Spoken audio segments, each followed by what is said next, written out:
Sir Entre, Unitas, Baby Bartier, and Lade are all killing it right now. Some of the biggest names in the underground, actually. And the four of them, along with a fan favorite, Dragnuts, are set to drop an album with Internet Money on August 14th. I already know I'm ready for that shit. Now, if you're unfamiliar with Internet Money, these guys are responsible for a long list of hits, basically operating as a sort of breeding ground for platinum producers. Like, these niggas are behind a lot of hits that you've definitely heard on the radio.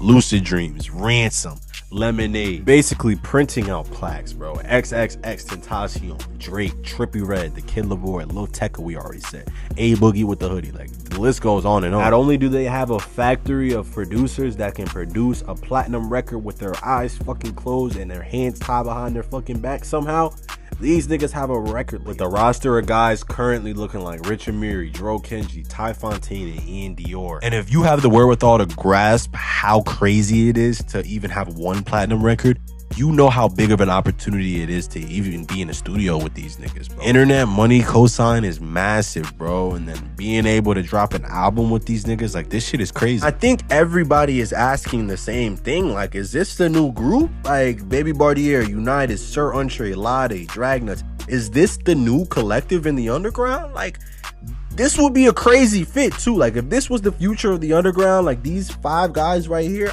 I don't think anybody will be mad. Nobody will be complaining. Like, this is a pretty solid group of niggas, pause. And groups like that are important, bro. Like, this shit is a big part of organic growth and being able to have this intimate connection with your fans. A lot of the time, that happens whenever you can make your fans feel like they're a part of your friend group. No, it's easier said than done, but those that actually are able to achieve this, they usually are way better off. With modern examples being Owe, 1C34, YVL, and some early SoundCloud examples being like Rich Forever, Members Only, and YSL. A lot of the times you'll see them with like a hand symbol or like some sort of like dress code or like the way that they talk, some way that fans will be able to identify that they're with your group. Like, I'm jacking this shit. With this all culminating in a massive growth and soon to be success. Like, it's simple, bro. Start a group.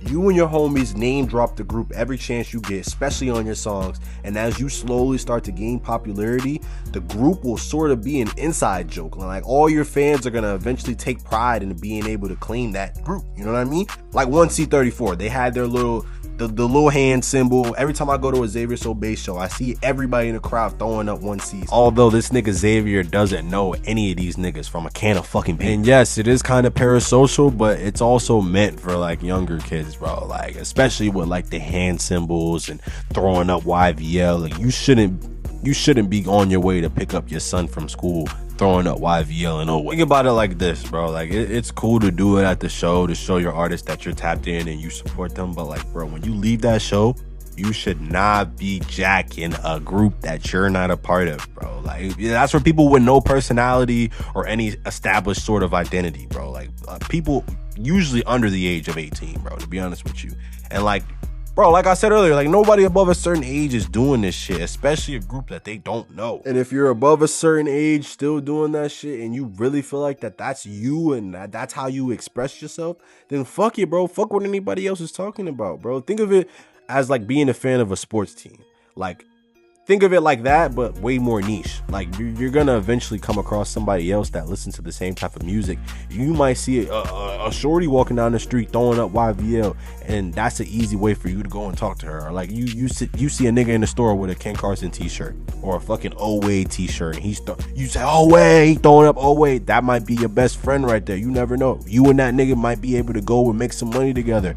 You know what I'm saying? Just off of that connection due to y'all both identifying with Owe. And the fear of missing out is a very real thing. Like, it sucks not being involved in something that all your friends know, which is why subscribing to Niggas Hate the Real and following on TikTok and Instagram is important, because then you'll know how fucked up it is to be getting all this free game from a nigga who's been in these rooms, who's been around rappers that have been in these rooms, who've been in these situations, and you gatekeeping and not putting your niggas on, bro. Like, that's fucked, bro. That's fucked. So share this video to all your friends if you want to, but if not, just like and comment. I'll settle for that. I started this channel to speak the real, bro. Speak my mind. Although most people might be worried about fucking their PR up, I don't give a fuck, bro. I really don't care. There's no rules over here. It's really black and white. And I'm doing everything I can to push out content to you guys. So the least you could do is interact with your boy. Jump in the comments, answer the question of the day, and just leave a like. Now, the question of the day is, what is your favorite rap group or collective? Now, you can get as detailed as you want in the comments because I will be reading all of this. Now, I don't want to waste any more of your time. So without further ado, let's get back to the fucking video. One thing that makes a group like Always special is that they do everything together and they film it. And on top of that, it looks like they have fun doing it. It just seems super genuine. Like, these niggas just look like they having fun every single time they're around each other. It never looks like there's a dull moment. Those guys who've had normal friendships growing up and went to public school, bro, like, you had like your group of friends. Usually like a group of like 3 or more people. Y'all did everything together. Y'all hung out with girls together for the first time. Usually one of your friends gets a car. Y'all making plays around the city.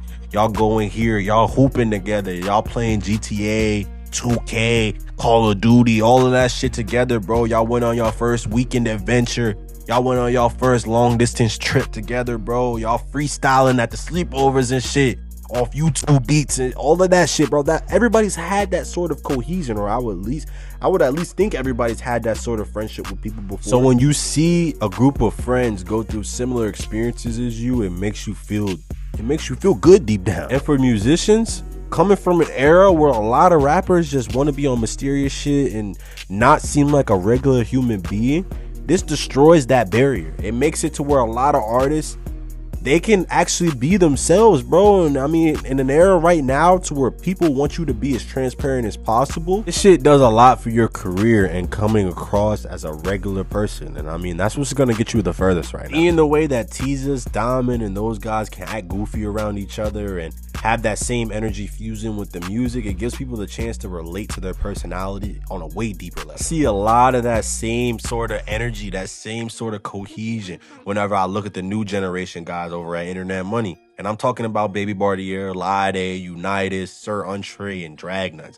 Like, I've seen a couple of videos of these niggas in the studio just goofing around, having a fun ass time, making fire ass music. Like, these niggas dead ass have the method, bro. And like I said earlier, being in that studio, that $1 million studio with all these producers that have made all this money and, you know what I mean, made all this great work, like, these niggas being around that group, like, it's a recipe for success, gang. Like, I've seen so many guys literally come from nothing, I'm talking down on their dick, and then go through that Internet Money camp, and then all of a sudden they're on the Billboard charts. All of a sudden they got platinum records hanging up on their wall. Like, Internet Money has a crazy track record when it comes to artists going through that camp. And this collab album could truly push these guys to the next level if that is what they desire to be. Who knows? They might only intend for this to be like a little one-off project just to get their names out there, you know what I mean? Maybe a little one album deal, you know what I mean? Got a little advance. Oh, boom, I get to work in a big studio with platinum producers and engineers and shit like that for one album.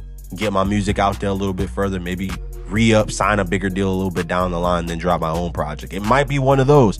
But if this is what I think it is, and these guys are, you know, slowly starting to build a friendship and build a relationship with each other, and eventually they can take this to the next level and start actually like going crazy on some Always shit or some 1C shit, like, this might be the next collective taking over the underground. Like, at this point, like, I don't even know what to expect from this album, but I do know that words cannot explain how ready I am for this shit, bro. I've been tapped into Baby Bartier for a little minute. Nightmare on Rodeo has been on repeat, and you already know how I've been with Lade and Sir Entree. Like, these guys have a real shot at making it in this shit, bro. Like, I know a lot of underground reviewers and a lot of TikTokers and shit will say this about any artist that they like just a little bit, but these guys can really blow up and be superstars. I'm really hoping that they can kind of hone in on this group element too, as we've seen what it could do for a lot of people, because, you know, we all know trying to make it on your own is gonna be a mountain. Like, this shit not a hill, it's a mountain. Doing it with a group alongside with your